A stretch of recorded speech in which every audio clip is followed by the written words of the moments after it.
चलो। नमस्कार, मैं हूं जगरूप सिंह और आप देख रहे हैं टुडे न्यूज़। टुडे न्यूज़ हर कदम सच के साथ। फिलहाल नचार खेड़ा गांव में है और हमारे साथ हिसार के सांसद विजेंद्र सिंह जी हैं। अभी उचाना मंडल के कई गांव में चाय के कार्यक्रम चल रहे हैं। और सांसद साहब, सबसे पहले स्वागत है। बहुत बहुत धन्यवाद जी आपका। अभी उचाना विधानसभा में आप जा रहे हैं, काफ़ी गांव में अभी मखंड चाय नचार खेड़ा में है, तो क्या प्लानिंग लेके चल रहे हैं, क्या विशेष कार्यक्रम है? नहीं, विशेष कार्यक्रम ऐसा नहीं है कि उचाने का ही है। मेरा पूरा लोकसभा क्षेत्र जो है, मैं उसके अ, जितने भी हलके 9 हलके हमारे हैं, उसमें ज़्यादा से ज़्यादा गाँव में ज़्यादा से ज़्यादा लोगों तक पहुंचने का प्रयास कर रहे हैं, क्योंकि और ये करीब अब इस बात को 8-1 महीने हो गए। ये पिछले साल मार्च में शुरू किया था, क्योंकि उससे पिछले जो 2 साल थे, वो हमारे सार्वजनिक तौर पे कहें या जो लोगों से संपर्क की जो बात कहें, उसमें बहुत कमज़ोरी आ गई थी। और कारण आपको पता ही है कि पहले कोरोना था और उसके साथ साथ ही करीब किसान आंदोलन शुरू हो गया था, जिसका मैं मानता हूँ केंद्र बिंदु यही हिसार जींद भिवानी का इलाका था। तो वो जो एक जो विघ्न जो आया था या एक जो गैप जो आया था, तो उसी उसी को पूरा करने का प्रयास है।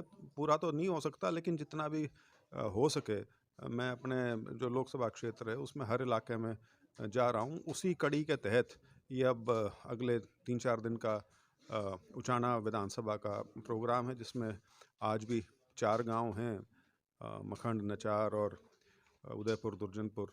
तो यहाँ पे सार्वजनिक कार्यक्रम हैं, अपने जो साथी हैं उनके जी, साथ इसी तरह से। सांसद साहब, पीछे काफी समय से उचाना विधानसभा तहसील परिसर के सामने कुछ किसान साथी बैठे हैं। हम्म, उनकी लोकल मांग है, कुछ डिमांड्स हैं। हम्म, शायद हो सकता है पत्राचार के माध्यम से आपको भी पत्र हम्म, लिखा हो। हम्म। तो जो मांग को लेकर बैठे हैं, वैसे तो एसडीएम साहब से उनकी कल मुलाकात होगी और पॉजिटिव माहौल बनाए शायद वो उठ जाएं।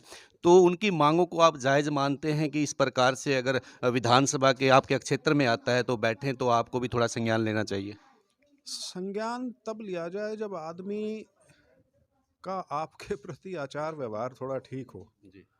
आपके बारे में ही अपशब्द का इस्तेमाल करें और फिर ये भी उम्मीद रखें कि ये हमारे साथ आके बैठे, तो दोनों चीज़ें थोड़ी सी मेल नहीं खाती। जी। तो ये तो बड़ी व्यवहारिक सी एक चीज़ है। हाँ, बाकी ये है कि वो अपना प्रयास कर रहे हैं और काफ़ी दिनों से उस संदर्भ में वो जो तहसील परिसर है, जो एसडीएम ऑफिस है, वहाँ पे वो धरना दे रहे हैं। तो मुझे उम्मीद है कि अगर उनकी बातचीत हो गई है प्रशासन से, तो कुछ ना कुछ हल भी जल्दी निकल जाएगा। जी, आपने कल एक बात उठाई थी कि जांच की मांग, जो विनेश फोगाट बैठे थे, वैसे तो कल खेल मंत्री के साथ बातचीत होने के बाद वो उठ चुके हैं, आज सुबह उठ गए हैं वो। जी। क्या आपको लगता नहीं है कभी हरियाणा में खेल मंत्री के ऊपर आरोप लग जाते हैं, वहाँ पे फेडरेशन के चेयरमैन के ऊपर आरोप लग जाते हैं, कहीं न कहीं कुछ तो बात है ना, कुछ की, या वैसे ही अन्यथा आरोप लगा दिए जाते हैं, इसमें आपका निजी विचार क्या है? नहीं जी, मेरा निजी विचार खास तौर पे जो अब विनेश फोगाट और जो बाकी जो पहलवान हैं, जो इनके जो आरोप हैं, उसको मैं बहुत ज़्यादा तरजीह इसलिए देता हूँ कि हमारे देश के जो सबसे बड़े खिलाड़ी हैं, जी, ये वो हैं। बिल्कुल। वहाँ पे रवि भी था, वहाँ पे बजरंग पूनिया भी था, वहाँ पे साक्षी मलिक भी थी, और वहाँ विनेश फोगाट तो थी। उसके अलावा और जितने हमारे नेशनल इंटरनेशनल के जो रेसलर हैं, जी। वो सारे उस धरने पे आए। और इसमें कितने ही तो ओलंपिक मेडलिस्ट हैं। हुँ, हुँ। तो जब इस स्तर के खिलाड़ी यदि कोई आरोप लगाएं, तो उसकी गंभीरता अपने आप कई गुना बढ़ जाती है। बिल्कुल। तो मुझे तो खैर थोड़ी खुशी है इस बात की कि खेल मंत्रालय ने इसका तुरंत संज्ञान लिया और इसमें एक जांच समिति, 7 सदस्यीय जांच समिति इसमें बैठा दी गई है। उम्मीद यही है कि जो भी सच्चाई है वो जल्द से जल्द सामने आएगी।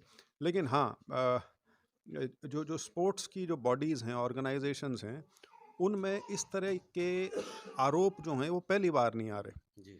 पहले भी कोचेज़ और मैनेजर्स के संबंध में इस तरह के बहुत आरोप आए हैं, कई बार मुकदमे भी दर्ज हुए हैं। लेकिन पहली बार शायद इतने उच्च स्तर के खिलाड़ियों ने और फेडरेशन के भी जो बिल्कुल शीर्ष के जो पदाधिकारी हैं, उनके ऊपर आरोप लगाए हैं, तो इसकी बिल्कुल गहन जांच होकर और दूध का दूध पानी का पानी होना चाहिए। एक अंतिम सवाल जानना चाहते हैं सांसद जी साहब, हिसार जो लोकसभा है, जी। उसके लिए कोई विकास का मॉडल तैयार करने के लिए कोई खाका तैयार किया आपने कि इस प्रकार के यहाँ पर विकास के कार्य होने चाहिए? क्योंकि जब लोकसभा होगी तो आप वहाँ पर मुद्दे उठाने का काम करते हैं। तो उचाना के लोगों से ज़्यादा आस आपसे इसलिए रहती है क्योंकि यहाँ से लंबे समय से आपके पिताजी ने यहाँ से राजनीति की है और उचाना के लोग चाहते हैं कि हमारा सांसद कुछ ना कुछ हमारी विधानसभा के लिए कोई विकास मॉडल इस प्रकार का तैयार करे। नहीं, देखिए, विकास के मॉडल कोई नहीं होते।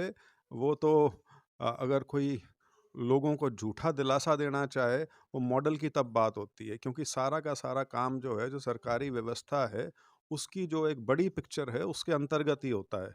आप ज़्यादा से ज़्यादा जो कुछ प्रोजेक्ट्स हैं, उनको तरजीह दे सकते हो, जी। उनको आप सरकार के पास ले जाके उठा सकते हो, ताकि उनमें गति आए या जल्दी से जल्दी वो पूरे हो सकें।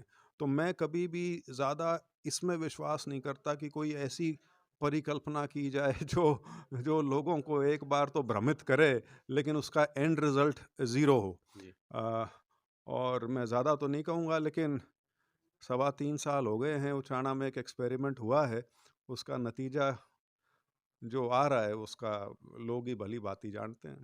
जी। Thank you sir.